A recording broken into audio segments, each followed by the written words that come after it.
दोस्तों मेरे चैनल में आपका स्वागत है। दोस्तों आज के इस वीडियो में मैं आप लोग को बताने वाला हूं कि अगर आप जीएसटी नंबर लेते हैं और उसके बाद अगर आपका बिजनेस नहीं चल रहा है या फिर किन्हीं वजहों से आप जीएसटी नंबर को नहीं रखना चाहते हैं तो फिर उसे सरेंडर करने का फिर क्या कानूनी प्रोसेस है। तो फिर इसे जानने के लिए आप इस वीडियो में अंत तक बने रहें और अगर आप मेरे चैनल पर नए हैं तो फिर चैनल को सब्सक्राइब करके बेल आइकन को भी प्रेस कर लीजिए ताकि मैं जब भी कोई ऐसी इन्फॉर्मेटिव वीडियो आप लोग के लिए अपलोड करूं तो फिर आप लोग को उस वीडियो की नोटिफिकेशन मिल सके। अधिकतर लोग करते क्या है कि उनका कोई बिजनेस नहीं होता है, कोई दुकान नहीं होता है, बल्कि एक काल्पनिक तरीके से जीएसटी नंबर ले लेते हैं और लेने का मकसद यही होता है कि बैंक से लोन लेना। और जब इसके लिए वे जीएसटी नंबर लेते हैं और बैंक से लोन नहीं हो पाता है तो फिर वे जीएसटी के रिटर्न को नहीं फाइल कराते हैं, जिस वजह से उन्हें कई बार नोटिस आता है और उनका जीएसटी सीओ मोटो डिपार्टमेंट की तरफ से कर दिया जाता है।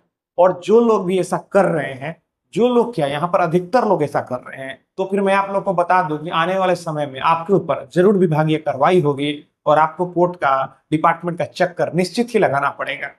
तो आप जीएसटी को हल्के में कभी नहीं ले, लोग हल्के में लेते हैं। बस जीएसटी नंबर मिल गया उसका रिटर्न फाइल नहीं करवाते हैं, कंप्लायंस को पूरा नहीं करवाते हैं।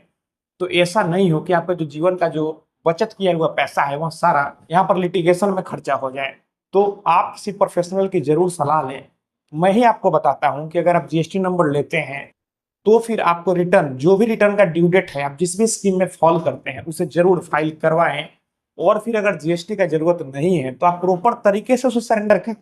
कई मूर्ख लोग आपको बोल देते हैं कि आप जीएसटी ले लीजिए, आप फाइल नहीं करिएगा तो अपने आप कैंसिल हो जाएगा। ऐसा आप नहीं करिए, नहीं तो आप भारी मुसीबत में निश्चित ही फंसेंगे। अगर आप जीएसटी नंबर लेते हैं, बिजनेस नहीं चलता है, तो जितना भी रिटर्न ड्यू है उसे पहले फाइल करवाएं। फिर जो भी सरेंडर का प्रोसेस होता है, यहाँ पर जो फाइनल रिटर्न दाखिल होता है, आप अपने चार्टेड अकाउंटेंट से या फिर किसी भी जीएसटी के एडवोकेट से फाइल करवाएं। आप किसी भी एक्सपर्ट की सलाह लें, आप खुद से यहाँ पर दिमाग नहीं लगाएं, नहीं तो फिर परेशानी निश्चित ही होना तय है। क्योंकि डिपार्टमेंट ऐसे लोगों को चिन्हित कर रहा है। आपको मेल पर, मोबाइल पर कई बार नोटिस आया होगा। लोग नोटिस को हल्के में लेते हैं, तो आप ऐसा नहीं करें। और अगर ऐसा करेंगे, भविष्य में कभी जीएसटी नंबर का जरूरत पड़ेगा तो फिर से जीएसटी नंबर नहीं मिल पाएगा और उस जीएसटी को फिर से एक्टिव कराने में आपका लाखों रुपया खर्च हो सकता है, फाइन लग सकता है, आपको अपील में जाना होगा, आपको हाईकोर्ट में जाना होगा। तो लोगों को मैं खुद कितना भी समझाता हूं, लोगों को समझ में नहीं आता है। तो आप ऐसा नहीं करें। जो भी आपके प्रोफेशनल बोलते हैं आप उन चीजों को समझें। जरूरत हो तो ही जीएसटी नंबर लें। इसीलिए विभाग अभी जीएसटी नंबर जल्दी से नहीं दे रहा है। आपके एड्रेस का फिजिकल वेरिफिकेशन हो रहा है, सत्यापन हो रहा है, तो ही जीएसटी नंबर आपको दिया जा रहा है। तो मैं जो कह रहा हूं उसे समझिए।